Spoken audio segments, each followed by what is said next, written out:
What's going on, guys? Dan Watson again from learningcameras.com, and I want to take a little trip down memory lane. Is Canon losing a lot of the videographers in an industry that they created? And it doesn't take much to realize the impact that cameras like the 5D Mark II and the 5D Mark III, which I have here, have made in the video industry. And yes, it's not a video camera, as I've heard so many people say before. However, it is an industry that they created and an industry that Canon capitalized on. They really went full out creating this video DSLR after the 5D Mark II. They put a lot of effort into it. They put out so many cinema lenses. They've now created the 1DC to kind of captivate that video DSLR market.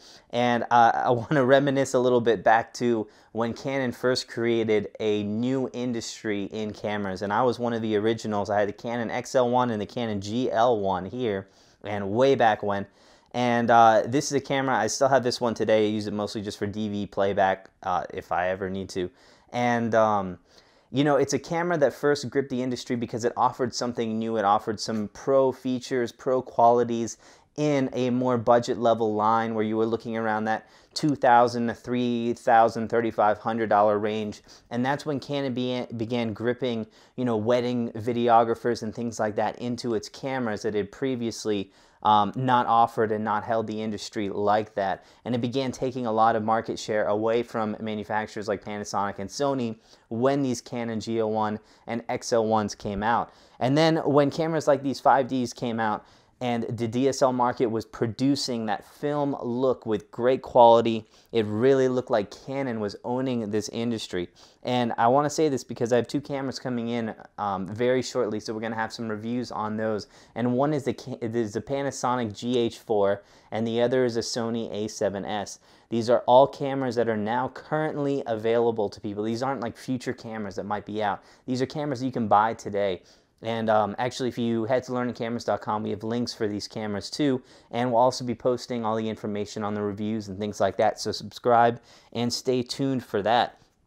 However, these cameras are offering something that Canon has really failed to deliver. They really failed to hit the mark when it came to video quality. When we were all looking for improvements in the 5D Mark III, we did all the tests, and the video just wasn't there in quality. Sure, there were some new features.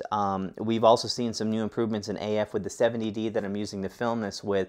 However, it just hasn't been a leap in, just hasn't been that step increase that we were hoping for from Canon. And they kind of left the bar wide open for a while, and Sony's one of the big ones who's been really pushing to get that, and Panasonic as well has had a couple models of cameras that have really tried to squeeze into that slot that Canon has left open, and now it really looks like they have. The GH4 is receiving tremendous reviews, and now the A7s is also a still camera turned video camera, and it's nice to see them focus on this industry that Canon had for so long and really created on its own with DSLRs and still cameras being able to capture video like this. And those cameras are now being able to capture this market. So, you know, I've talked to Canon a little bit. They really haven't shown that they are on fire for this market. When you ask, hey, are you going to be bringing features like zebras? Are you really going to be bringing features like focus peaking and things like that to your cameras?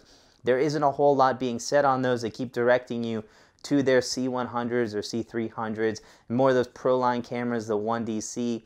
Those are all cameras that cost over $5,000 up to, you know, $15,000, $20,000. Not the market that Canon held and originally captured with cameras like this. That's not that market.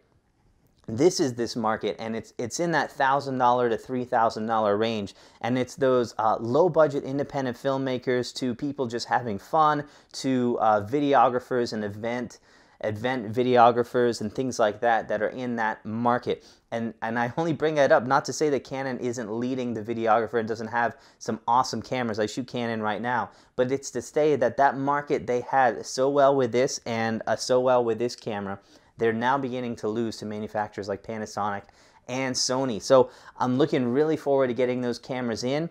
to putting them up with the 5D3, the 70D, some of these Canon cameras that we've had for a little while now that are beginning to show their age on the video market in comparison to some of those, and really see if Canon isn't losing their market on here, and if those cameras can really make a hold of what Canon has left behind. So stay tuned for all of that information. We're going to put those side by side. Yes, these are my opinions, but we're going to get those cameras and put them side by side and see if Canon really has left that wide open, and if they really are losing that market share or going to lose that market share, and do they need to really up their game to compete with cameras such as the Panasonic GH4 and the Sony A7s. So stay tuned, and we'll have those reviews soon.